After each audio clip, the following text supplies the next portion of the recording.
हे आरती कायची सुरू आहे आमच्या गावामध्ये आणि एवढे लोक काऊन जमले हे सर्व तुम्हाला व्हिडिओ शेवट लोक पाहिला की समजून जाणार। तर जय श्रीराम पुट्टो, कसे चांगले आहे ना सर्व उन्हातानाचे। आता जाणं आहे ना आपल्याला दहीहंडीत, आपल्या वेटाळातलं काम आहे तर जाणंच पडते बाबा। अति आलो तर बाबा श्यामा भाऊ गरगर कालू राहिले दहीहंडीचा प्रसाद। त्यात आले मग अंगद भाऊ, थांब म्हणत मी कालवतो, पण इकडे आपल्या गोलू भाऊचं वेगळंच चालू होतं। भाऊनं टरटर कालून बी टाकला आणि झालं म्हणत माया कालून। एवढ्यात आले ना भाऊ बँडवाले ना, आम्हाला एकट्याच जाऊ द्या म्हणत वाजवायले, मग ताकदनं वाजवतो म्हणत आम्ही, आणि वाजवले ना भाऊ खरंच आहे ना फोडलो बाबा रे बँड।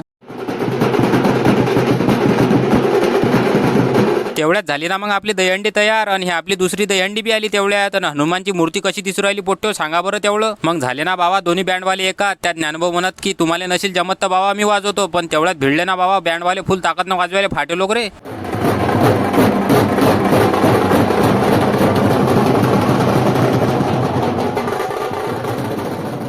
तेवढ्यात वाजवे लोक आलो ना आम्ही मंदिरात। हे आहे आपल्या श्री सिद्धाजी महाराज यांचं मंदिर, आणि पब्लिक तर बावालाच होती निरा असणारच ना, कारण की या देवावर सर्व पातूरवासींची श्रद्धा आहे। तेवढ्यात सुरू झाली आरती।